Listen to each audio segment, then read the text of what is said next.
All right, ready to roll. Good evening, everybody. It's still dark in the morning here in Southern California. We've got a full moon on a Monday, so I can imagine that your day was interesting already. It's kind of funny, when I was putting together this presentation, in pops, you put your picture in, and last year, my son, who then was 13 and he's now 14, took a picture of me. He said, "Pop, why don't you use this picture instead?" And you can see the one on the right that he did. And it almost, I was thinking about this. I said, I'm going to put them both up here because it also affects how we look at change and what's coming our way. On the left-hand side, that's the tradition of professionalism. Who would you want to have be your lawyer? And then on the right-hand side, who would you like to have be your change agent? Who would you like to run your marketing campaigns and your viral social media campaigns? The guy on the left or the guy on the right? So one of the things right away you recognize about change is being open to change. I have to be open to change. Maybe it's more fun and more inviting to put the picture on the right on my resume. But as you can see here, I've been through plenty of change in my life. I'm the type of person who likes it. Some people don't. I'm one of the people who really like it. And I'm going to share with you first kind of what's going on in the landscape out there. And let's get this in the right direction. There we go. What's changing in the landscape out there? I'll do that quickly since we have a limited amount of time, and I really want to focus our time on adapting to that change, and most importantly, dealing with the emotions around change, because to me that's the biggest challenge that we have, and we'll spend plenty of time on Q&A afterwards. So you can ask yourself, what's changing? And my answer is absolutely everything. I mean, you look at this list that I've put together, and it's only a partial list. You can make this list 10 times larger if you choose to. So you can look at your businesses, you look at your career, and you can pretty much bet that everything in it will change. Everything in it will change. I think the one part that may not change, and I say may not change, is how we relate to each other as individuals when we're with each other as individuals. Everything around that would change. This is an example of change. How many webinars were people doing even 10 years ago? Perhaps the most important thing to understand about this change, when I sold my company, it was a Silicon Valley area business, and I was up there for 2 years, and you want to talk about change going on in the world, that's kind of the epicenter of it. So I've been kind of immersed in it for a while. And the thing to understand about the change going on is it's accelerating at an ever-accelerated rate. So we're familiar with things like Moore's Law, where processing speed has increased, doubled every 18 months. Well, you're seeing the speed of everything doubling in 18 months, not just processing speed. And we're getting to this point with the languaging they use around it up here as singularity, where all these things are going to start really connecting together and even enhance that change further. And I'm going to get this PowerPoint direct right. There we go. We'll just do it this way. So an example. First, we're going to talk about some robotics very quickly. This is Baxter. It costs the company $25,000 to buy it, and it can replace the labor of 12 and 13 and $15 an hour employees here in the States. This is a robo lawn mower, and it's going to replace minimum wage lawn maintenance people all throughout this country in just a matter of time. I mean, they already have these Roombas for people's houses. They set GPS coordinates on a golf course, and this thing just goes. This is a machine being made by a San Francisco-based company that's going to be able to produce 400 perfect hamburgers in an hour. Now, you're running a McDonald's, and there's millions of people who work at McDonald's around the world. How long will it be until these people say, you know what, I'd rather have the machine make the perfect hamburger with no complaints, they show up on time, all of that, and just have somebody be the relationship between the kiosk where they take the order and the machine that delivers. Basically, I'm just delivering the hamburger to you. And the question is, how long will that last for? This is a machine. My son likes these little Lego, these Rubik's Cubes. This machine can do it faster than any human can do it. You want to talk about dexterity and the ability to do things. These machines are getting better at their ability to do all sorts of things. This is Sedasis. This is an anesthesiologist in a computer, basically, and it did its first anesthesiology out here in the States on a colonoscopy, a very simple procedure, but anesthesiologists average $274,000 in the United States. How long will it be till at least half their work, at least a simple half of their work, is taken away from them? These are models, and they're really kind of creepy because they move like with real motions. Their eyes follow you, and it's funny, one of the things that we talk about when it comes to robotics is you don't want to make them too human-like, because then it becomes creepy in the process. You start losing what's real and what's not. These are kiosks where I shop at a CVS where they replaced all the tellers. This is a kiosk where they replaced all the servers.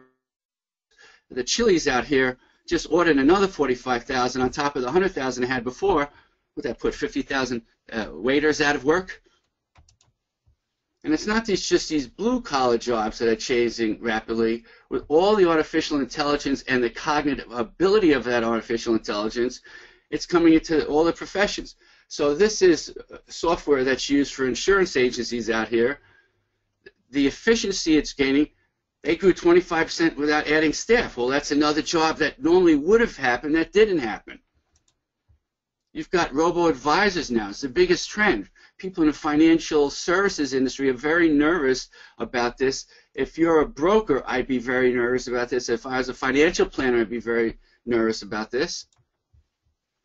This is a program called Amelia, and this is able to diagnose post-traumatic stress syndrome that the soldiers get with greater accuracy than psychiatrists have. So they had Amelia watch the facial recognition and all the emotions related to it, and came out with a diagnosis and was more accurate with that diagnosis than a team of psychologists dealing with the same patients. I don't know if you're Jeopardy fans, but a couple of years ago now, IBM's Watson beat Jeopardy's best, and a couple of years ago, Big Blue beat the best chess player, and only recently a computer beat the best Go player. So talk about the ability that these things have to pull data and organize and come back with a response.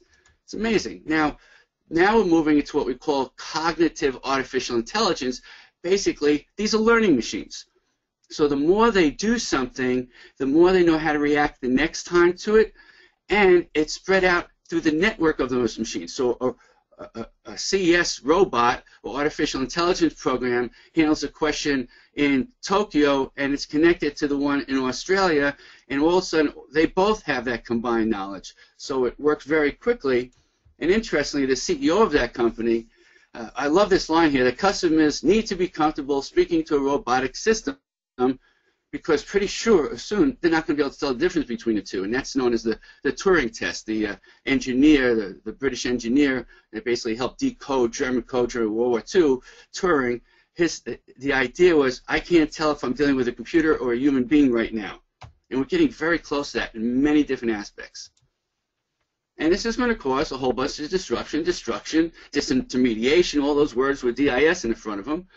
And you see here what Chambers said is that 40% of Fortune 500 companies won't exist in 10 years. And that's probably true for all companies, not just the Fortune 500 ones. And here's just a simple example. Self-driving automobiles. Now, at least here in the States, it's the single largest employer of men in the United States. Roughly 2.5 million men drive a vehicle every day. But there's now cars going with professors out of Carnegie Mellon driving around in Pittsburgh. They just made the first truck delivery here in the United States. And you can see how it's going to affect all these ancillary impacts on all these related businesses. And what we're going to get, a couple more software programmers, a couple more software managers, and a few robot repair people. And who's going to replace all those jobs with what? Another example, Uber. This is the taxi service here.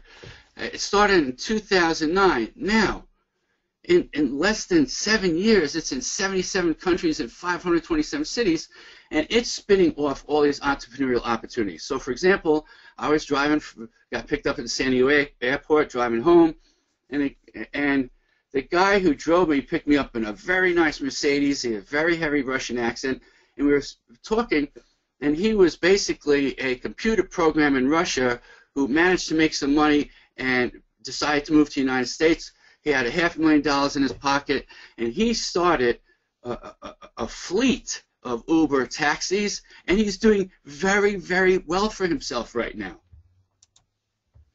Now, the largest study about what's going to happen and how computerization is going to replace jobs is done by the University of Oxford.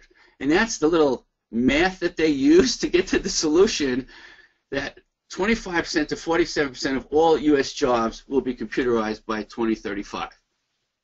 Okay, so I'm going to be the first to admit that U.S. is one of the country that this is going to happen faster than others. But no matter what country you're in, and I know we've got people from 15 different countries at least on this webinar, it's going to come your way.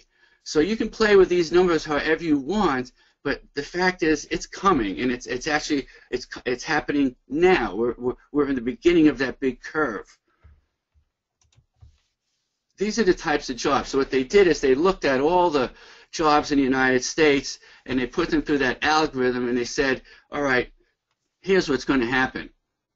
So, interestingly, the U.S. government still says that restaurant cooks are a growing occupation, which means there's a really big disconnect in how the government manages the data and how the University of Oxford looks at that same data.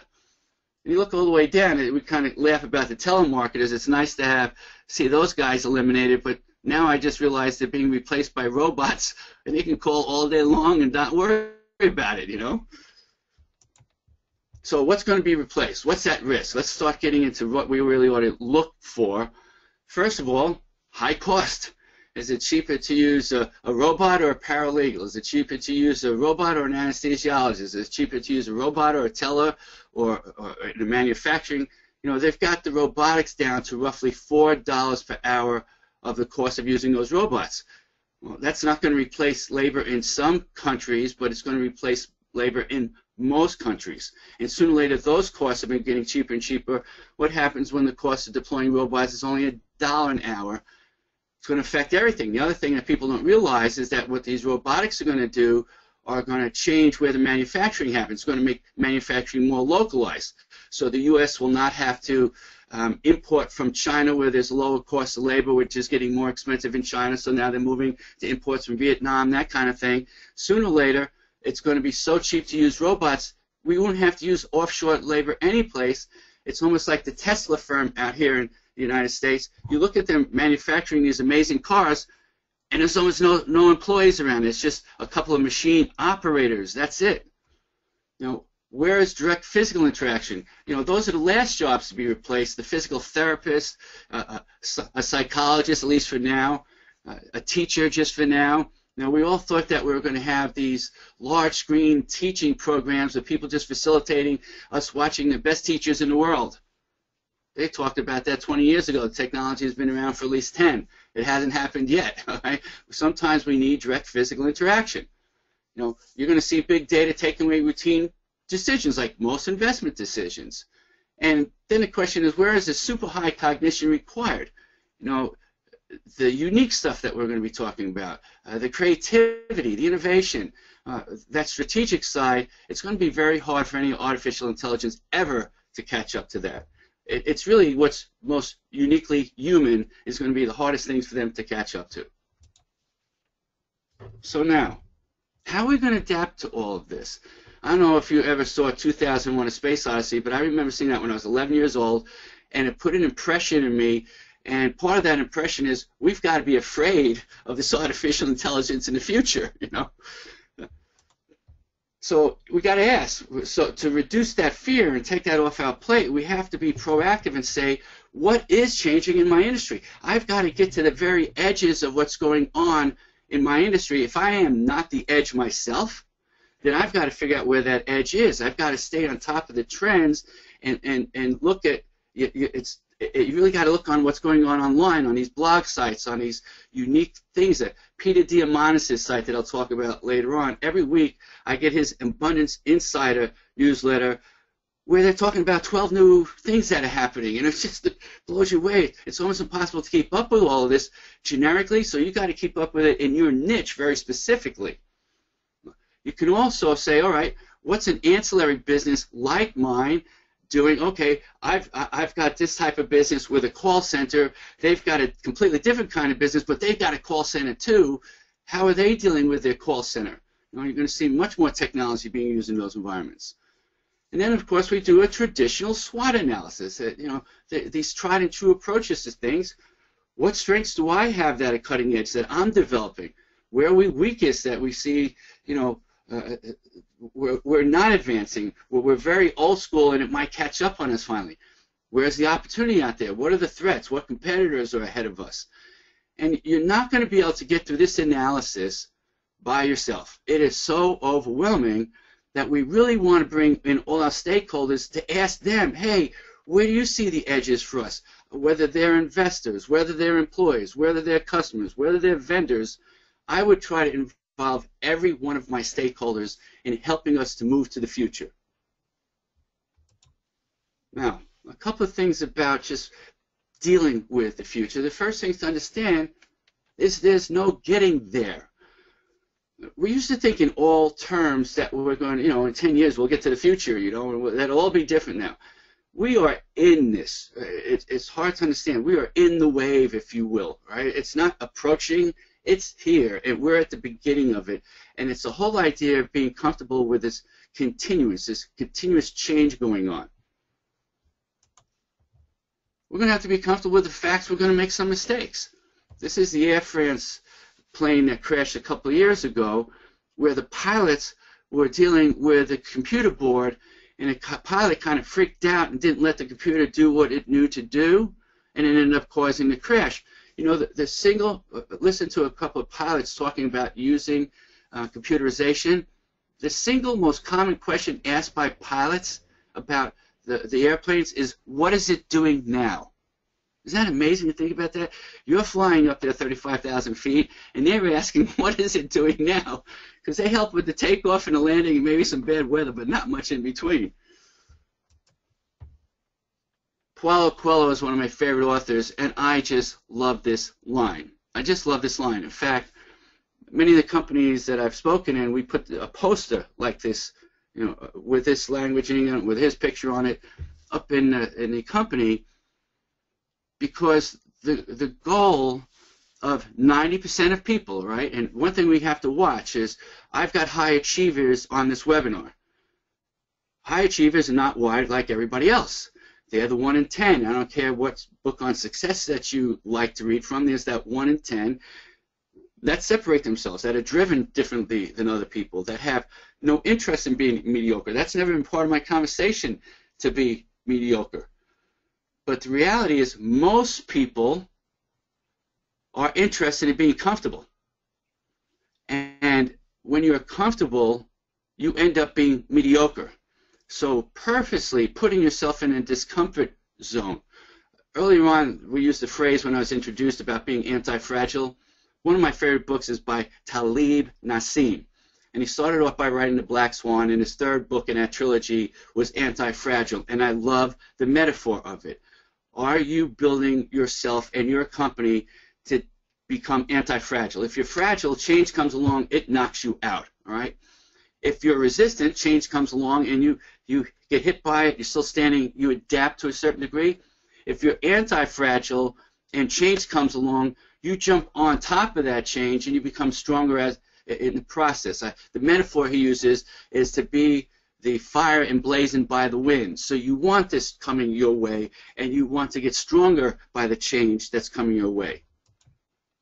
Now, you notice the previous block. This is from a little thing near where I live by the beach about the tides and the sand. In fact, they're continuing and they're changing all the time. So you want to be that change. You want to be that wave. You don't want to just be in the wave. You actually want to be the wave, and that's an adjustment of how we even view things.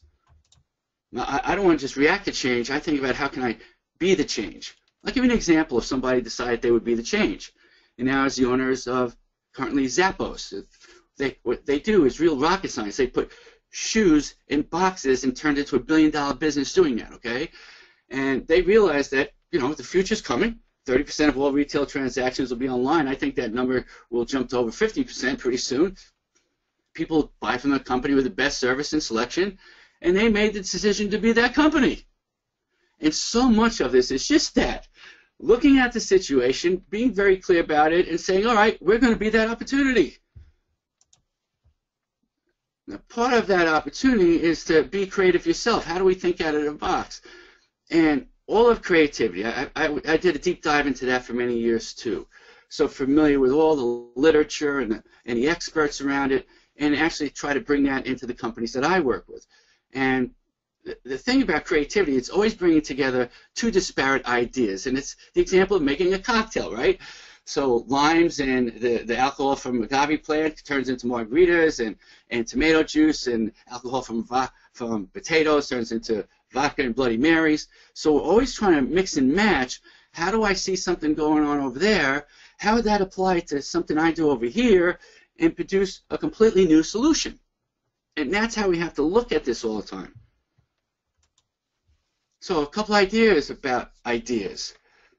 Again, I can only reinforce this enough times. You hear a blue ocean strategy, that languaging, that's what we're talking about, being that wave, being in front of it, and being that wave. Involving everybody, because none of us smart as all of us, and we're going to need everybody as we get through this. We need everybody as we get through this. I ask my 14-year-old what he sees about things all the time, because I've got so many employers talk to me about millennials. Well, who raised those millennials? We did, and what do we tell them to do? To think for themselves, and the world's your oyster, and you can go from 0 to 60 in a flash, and be rebellious, and all of that kind of stuff. And also, they're working for us, and they're doing just that, and it's driving everybody nuts, right? Maybe you tap into that a little bit more. Paul Allen, one of the co-founders of Microsoft, said that he sees the future always growing in the present. As I'll talk about later on, those thoughts, those breakthroughs, are the gaps between the current thoughts, and those, they're always there. They're just waiting to be accessed. Incremental changes usually make the greatest difference. So we think about these big ahas, but it's the continuous increase in the processing speed that's gotten to us to a place where we can have artificially driven vehicles, right? It's the step-by-step in manufacturing techniques that allow them to use hands-off assembly lines. All those things. And so while it's great to have the big aha idea, most change over time has not been the big aha idea. As Edison said, to have one good idea, you have to have a lot of them.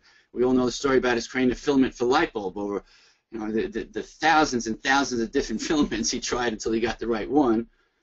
And my favorite management guru of all time, Peter Drucker, said that the issue is how to create the value out of ideas. So, okay, all of that we're talking about right now, how do we draw the value out of that?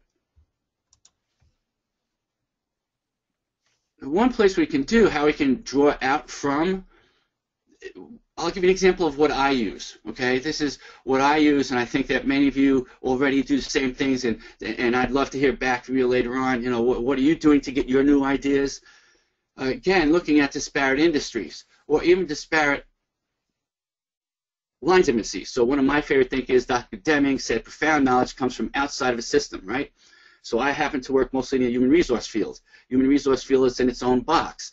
Most of aha thinking I've gotten that I brought to the human resource field has come out of marketing more than any place else, because marketing is about getting the attention of people, getting them to want to work with you or relate with you, getting to spend money with you, getting to help them to add value to you, keeping that relationship for a long time, referring other people. So I said, oh my God, we got 10 times the acumen in sales and marketing. Why don't I bring some of that acumen to HR and we'll learn a lot? And that's exactly what happened. I love TED videos, so if you're not familiar with them, just type in TED in Google or search engine. It'll be one of the first things that come up. I'd encourage your team to select and share some of their favorite TED videos with each other. I love podcasts. There's so much learning that can go on podcasts now. That's the website of Peter Diamandis, who is just, to me, the most. There's a lot of great thinkers, but that doesn't mean they communicate well. So he's the rare combination of a great thinker who communicates well and really puts a lot of this in perspective for us. So I encourage you to get his weekly Abundance Insider newsletter. It's just amazing. Children. I watch my grandkids. I watch young people, because that's how we most naturally learn before we're told how to learn, and we screw up learning. And how do they create And well, if we can tap into that, we can start realizing how we can create. One of the things I like to do is bring children's artwork into our companies because it's very creative. Have them draw a picture about the work that you do, or mommy and daddy at work, or something like that, and put a whole wall lined with those, and it'll be a very creative place to have conversations. I'm a big fan of suggestion systems, all right? That doesn't mean you just have a box on a wall and you keep your fingers crossed that somebody's going to put something into it. That means you have proactive suggestion meetings that are rewarded. You know, you make it fun. You get a raffle ticket or a little bit of money or a lottery ticket or anything to say, hey, thanks for contributing the idea. They're all required to contribute idea. That's got to be a part of everybody's job today. Part of their job descriptions is to contribute at least one idea per month. And then if something comes flying off the page, we can reward that separately. But it's this constant thinking on their jobs about incremental improvement that will make the big differences, right? Of course, we bring in outsiders. That's why we're on a webinar right now. And as I'll talk about in a minute, we need free time. We need space in order to think. We need space and to tap into that creativity. You can't do that when you're running 75 miles an hour. It just doesn't work. Few of us have had our most creative ideas running 75 miles an hour. And perhaps the most important thing to understand about all of this is you can't control change. When I speak to all the CEOs about emotions, the greatest challenge of stepping back from their strong emotions is they're afraid they're going to lose control. So they have what I call a strong energy. And when your energy is too strong, you generate all this fight or flight around you, and they get that. But the fear of backing off of it is now things will go haywire, right? The fear of backing off of our kids as they become teenagers and into adults is, hey, things are going to become haywire. So try to control that, and you're guaranteed to have it go haywire, right? The more control we press down with our kids or our parents did with us, the more rebellion they got. Same thing with employees. You cannot control what's going on here. At best, you can empower it, engage it, all those kind of fun words, inspire it. Now, we're all familiar, at least most of us are, with Abraham Maslow. So in 1954, the guy wrote a white paper on the hierarchy of needs, talking about what we need out of work.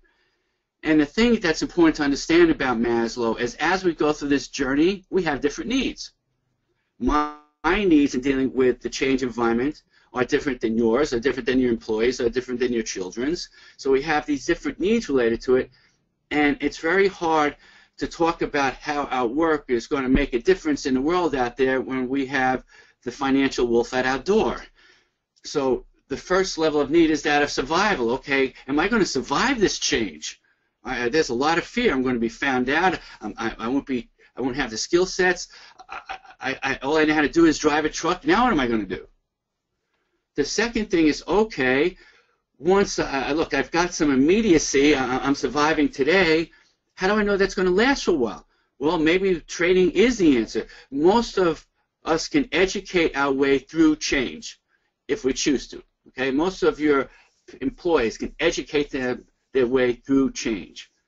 You know, that person who's a driver, yes, 1 out of 10 of them are going to still work in the auto industry because they're going to go back to school and they're going to learn some program. They're going to learn how to manage these software systems. They're going to learn how to do robotic repair. The other 9 out of 10, who knows what's going to happen with them? Now, we don't want to go through this in isolation, right? It's very scary to go through change journeys. You look at the primitive man. They had to go through things tribally, okay, to survive. So where's my tribe? And in our companies, we call that a culture today, that tribal need. So how well have I branded this belonging that we have as we go through the change? We are the change, not I am going through the change. We are the change. Then you're going to have the ego gratification. Some people, once they've gone past those tribal needs and know they're going to last, they're really good, right? Well, you got to stroke the ego. One of the biggest mistakes we make is the top salesperson, the top scientist, the top whatever, with these big egos, you got to stroke them. Because you might say, hey, that guy's got such a big ego, he doesn't need to be stroked by anybody. Well, biggest mistake you could possibly make. And then sooner or later, when they wear out of the big ego thing like I did as a trial lawyer, I get to wear nice suits and all of that good stuff. And I realized I wasn't making the difference I really want to make. Now I'm self-actualized because I'm making that difference. But, and again, we want to tap into all these things. Just understand it's very difficult to have a big ego or to want to be self-actualized when you're still in survival and security mode as we're going through all this change. Now, one way to, so that's a landscape to look through. That's a frame, as psychiatrists might say, Maslow's frame. So you can look through that. So I'm going to give you a couple of frames now, the way to look at things, and that's one way to look at change through different lenses, different frames, different people. We can't have a narrow viewpoint at any of this. When we go through change, to keep it simple, I kind of say there's three kinds of people. The first type of person is a resistor. So you see the resistance. These are resistors on an electrical line. And what they're going to do is they're going to slow down the energy you need for that change. So how do we deal with these people? Remember this. If it doesn't make sense, don't try to make sense out of it. So if the change that is going on is what we have to do, look, if we don't do this, we're going to get run over. Okay? If we don't do this, we're going to be dinosaurs. If we don't do this, we're in trouble. And yet people will resist the change because their fear is, what? I'm not good enough, I'm going to be found out, all those types of things, so that we have to deal with these people, understand the emotions around their fear. This is the things you'll hear people saying. Most importantly, you have to watch where this is your conversation to yourself. It is always, always, always, always so easy to talk about other people. What's most important in this conversation is talking about us. How do you think through what change is going in your environment? Now, when I teach about emotional landscape and taking people out what I would call their victimology, right? I don't want any of these people playing victim on me. I'm going to take that away. I'm going to show them what the opportunity is, and I'm going to take that away and understand how to do it emotionally. And the first word, these three words are so important. Everything out of this webinar, these are the three most important words out of this webinar. And it'll make a difference in your life because I know how much it's helped me. The first thing is to coax somebody, C-O-A-X. So when you coax somebody, think of like a pat on a baby's butt, all right? So, come on, just one step at a time, how we most naturally deal with change, right? So even though this change is coming our way and we can decide, okay, we're going to adopt or adapt to this change, we still have to take, there's going to be one step at a time to get there. So we ask people, my languaging is very specific here, you might even want to write this down, what's the next safest step? Let's try this and see how it feels. I don't let's see if it works, because I need to get people an emotional out. All right, look, I know you're concerned about all this change going on. Why don't we just try this first safe step, right? Let's just try this. We don't have to do the whole thing. We're never going to be able to do the whole thing right away anyway, and it's going to change us towards the end anyway. So let's just start with this first step towards it, and we'll see how that feels. And we're going to learn what doesn't feel right, what does feel right, so that we can adjust to the next safe step. And we get better like that. And as I said, it's a journey of 1,000 steps, right? We're just going to make them quickly. We're going to make quick steps. The second thing is to encourage people. And that's to put courage in them. One of the executives out here in San Diego, who's probably the highest earning insurance broker I know in the country, I asked him, what's the key to your success? And he goes, that's easy. I make people feel good about themselves. I go, that's it? He goes, yeah. He goes, all those, everybody else is worried about, knowing their needs, discovering their pain, coming up with solutions. He goes, I make people feel good about themselves. And I'm like, okay, Gary, how do you do that? He goes, that's easy. I find the good in them.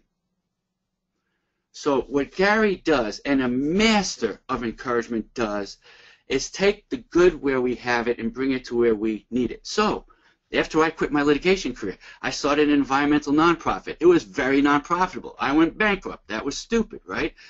So I had to go through some emotional coaching around the money thing, because you shouldn't be a 40-year-old, very smart attorney going broke at the same time.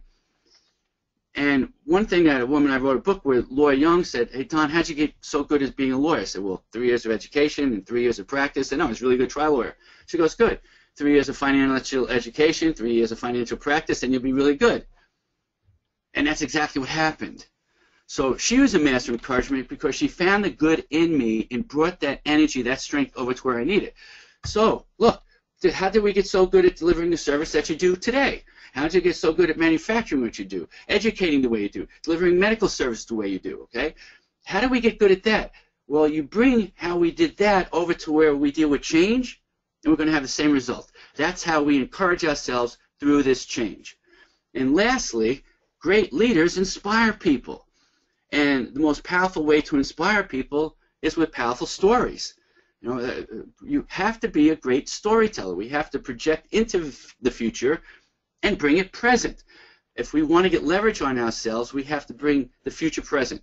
So, and that works both positively and negatively. So let's say that you're trying to stop doing something, but this continued habit is making it very hard to, and there's not enough pain in the present to stop in the present. So we have to bring the pain of not stopping in the future to the present to bring leverage on ourselves in order to change. Well, the same thing with positive stuff. The more that we bring the future to the present, we become that change, then the change will happen.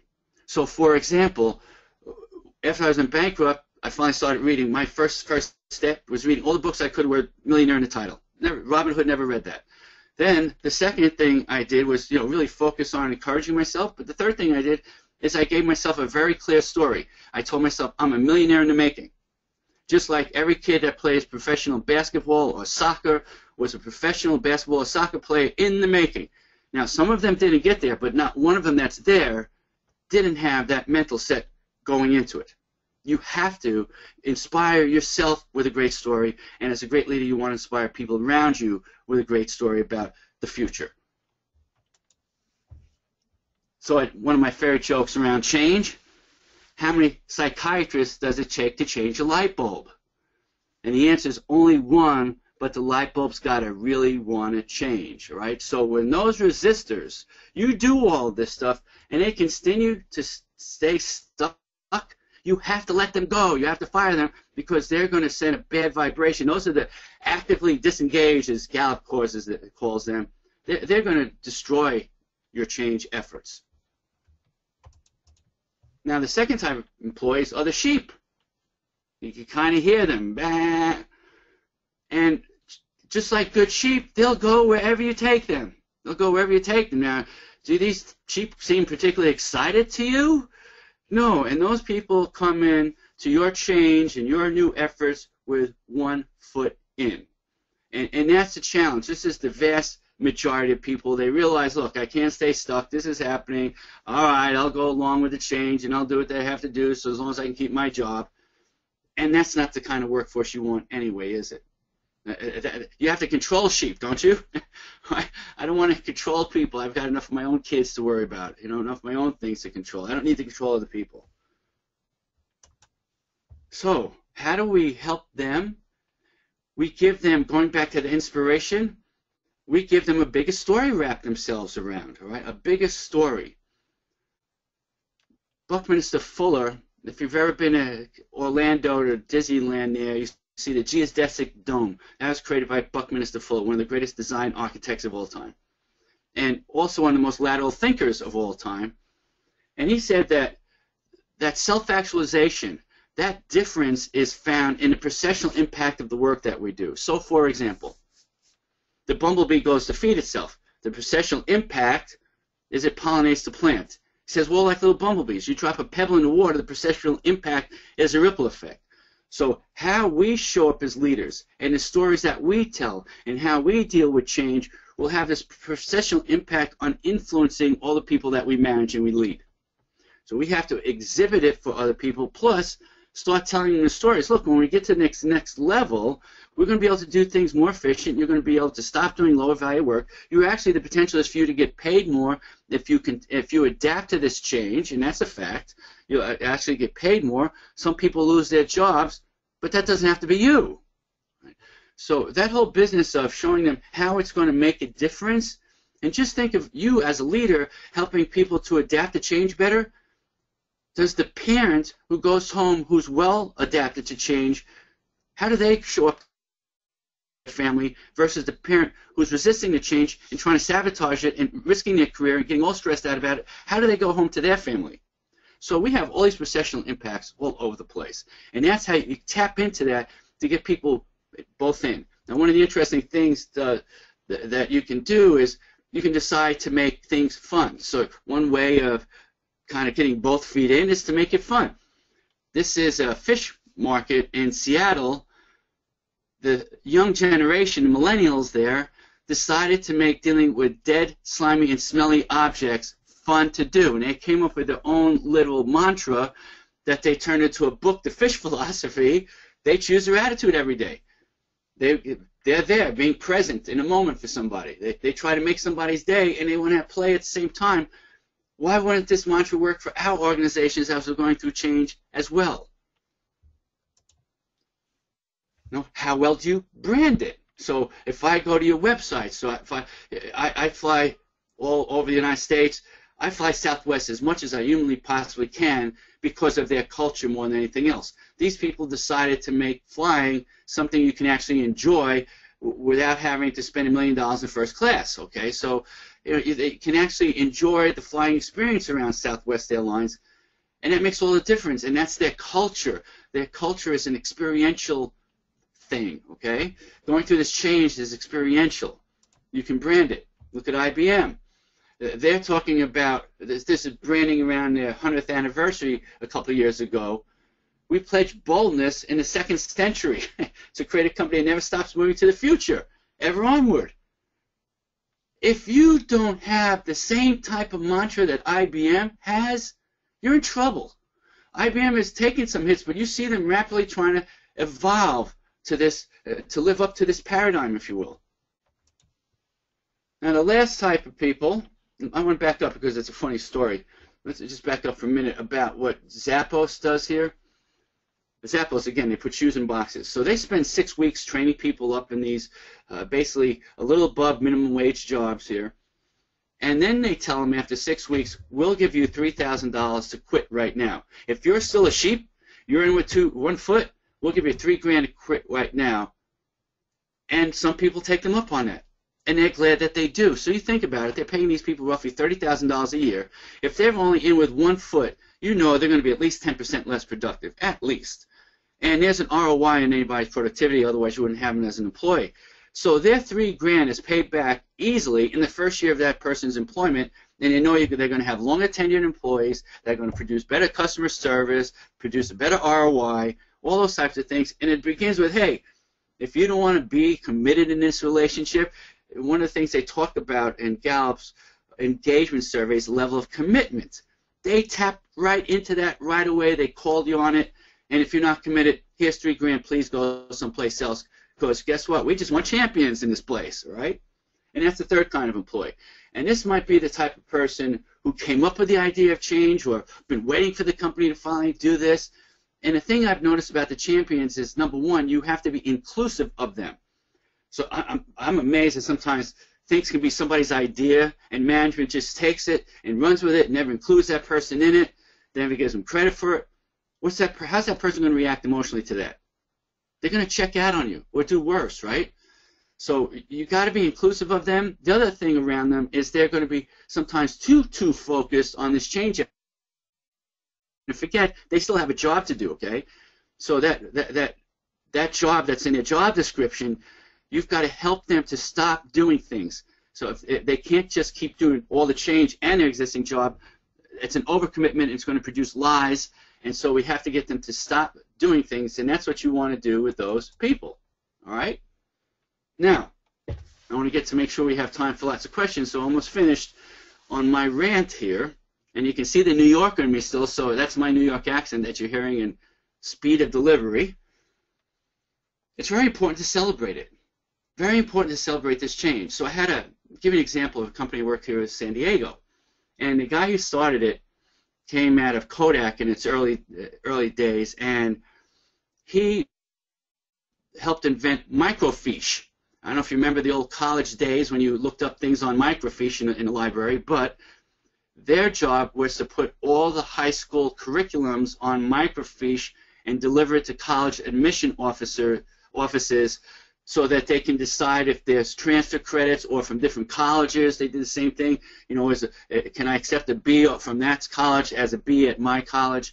That type of thing. Big business dealing with all the colleges in the United States because they all need that information. Well, then along came CD-ROM technology, and it can actually hold more than a microfiche, so they had to change their entire business over to the CD-ROM technology. Now it's an enormous change. Absolutely, completely reinventing how they did everything in their business, okay? Then guess what came along 2-3 years later? Online delivery, and they had to change their business again. So I told them, look, odds are you're going to continue with these changes, and if you don't celebrate the first time, why would people be interested in doing it a second time? It's a stressful event. You know, there's a lot of churn of employees as you go through this. You've got these people who survived all of that. They brought you to the next level. You got to stop and reward that. You have to acknowledge that. You say, hey, we just went through all of this. We get that. That was awesome. I can't wait to do it again, because this is the promise for us staying competitive and being on top of the game. It's who we are. So important to stop and celebrate it. Now, the other thing I've realized, you can tell I'm a type A. I've got all that New York in me. I try to accomplish a lot in a day. And you can't just constantly run 75 miles an hour. In fact, I've realized that it doesn't make sense to run 75 miles an hour. That's great in sports, but it really doesn't make sense day to day, because this is the road to burnout. And one of the ways to kind of balance that go, go, go energy is to find a place that doesn't change. And you can see the list up here, all different ways that I try to do it, and I'm sure many of you do it. My only encouragement is, if you've stopped doing that because you don't think you have the time to, I really encourage you to make sure you spend the time. I do it first thing of the day. I exercise first thing of the day. I do my emotional work, spiritual work first thing of the day. And then I can bring a whole person, and I'm very resistant. I'm very anti-fragile. The rest of the day I can handle the crazy stuff that comes to me. I'm very open to the crazy stuff that comes at me. And you will be too. All right, so I'm not here to tell you how to live your life, but I'm going to encourage you at least, and try to inspire you, if you've forgotten about some of this, to come back to it, because you need that place to go to. It's kind of funny, right down the block from me, they opened up a place called a float tank. So it's like being in the Dead Sea, where you can float, and it's almost coffin-like, where there's no sound, no anything, and you're just floating, and you want to talk about the space between the thoughts. That's what's most important. Where the creativity comes from is the space between the thoughts. When Einstein came up with perhaps the greatest human thought of all time about the theory of relativity, he said he did it intuitively. The math wasn't proven up for many years later on. They asked him, how did you know that this was it? He says, because it was simple and beautiful. He went to that place. He went to that place. And that's what I encourage you to do, because that's where the creativity is, to give that space of time. Google's engineers get a day off a week to be creative, to tap into change, to be the change, not to just react to it, to be the change. A day off a week to be creative. Hopefully they give some of their employees maybe 2 hours a week, or some time, quiet time. I know a lot of companies have meditation centers and things like that now, so people can get some space, because that's how you're going to be able to adapt to and come up with a change. So to sum it up before we get into any questions that might come my way, it's constant and accelerating. So that getting comfortable with it, I know many people that my age, and they'll go, I'm so glad I'm just going to retire in a couple of years. I go, what are you going to do for the next 30? You know, bore yourself? Really? So I want to be comfortable with this when I'm 70 and I'm 80, because I plan on living a long time. And you can only play so much golf, right? Understanding that this is really an inside-out job. You can't control it. Do a SWOT analysis on your company. Be adaptive, and be that wave. Don't just be on the front of it. Actually, be the wave. Get that nonsense out of the way. Deal with those three kinds of people emotionally. Coax, encourage, and inspire those victims. Make a bigger world for the sheep, and be inclusive of the cheerleaders, the people who are really excited about it. And of course, give yourself some space for your creativity to happen. So that's my contact information. Why don't we get now, hopefully that was helpful to everybody.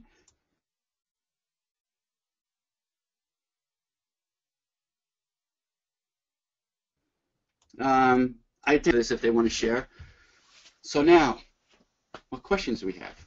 Okay, so folks, thank you very much, Mr. Phin. Folks, we are now open for question and answers. If you have any questions, You could either put it in the question box or you could raise your hand. There's a hand icon available on the webinar console. So if you click on it, you can speak to Mr. Don Phin. Let me go straight to the question box. There are a couple of them. The first one.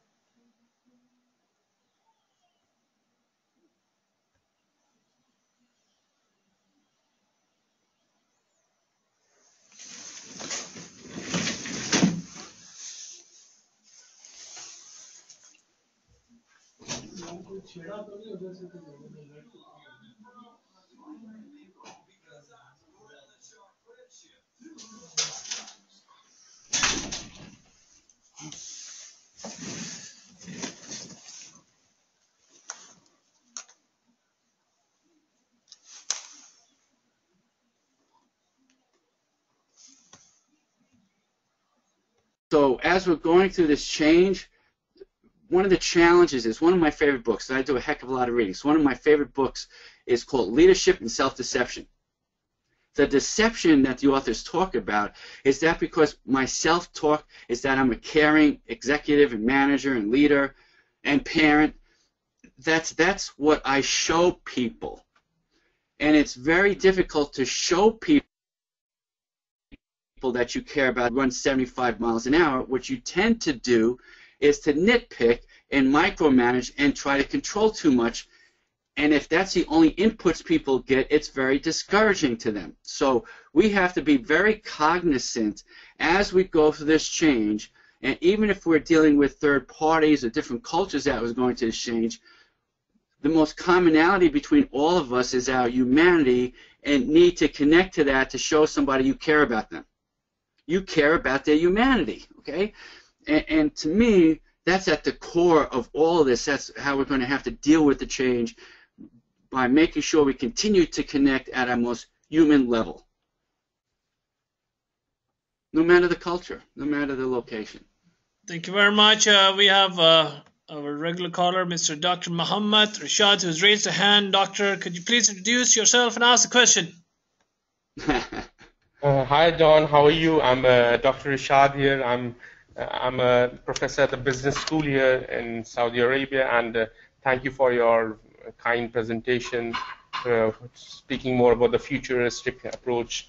My question is about with the change in rapid development taking place technology-wise, especially the multinational companies, so how they will be coping up with some places where there'll be a disparity of high technology, and there will be some sleep mode regions where the technology has not come to that.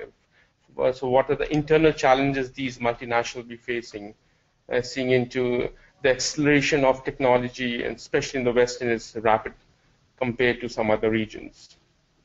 Well, in a sense, we have to bring the technology to us, right? So sometimes that's why we're offshoring some technology. So I have people do, no surprise, I have some people do programming in India. I have some people who do transcription in the Philippines.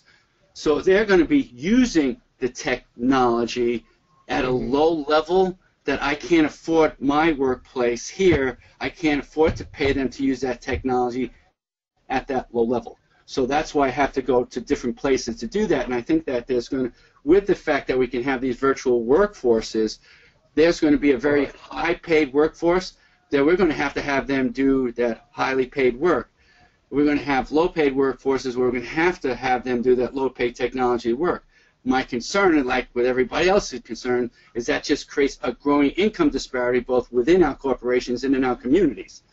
And so that, you know, the only answer around that is more grassroots, where we have to educate up young people and as corporations work with our universities and work with the secondary schools and places like that to bring a workforce that is high technology into these environments.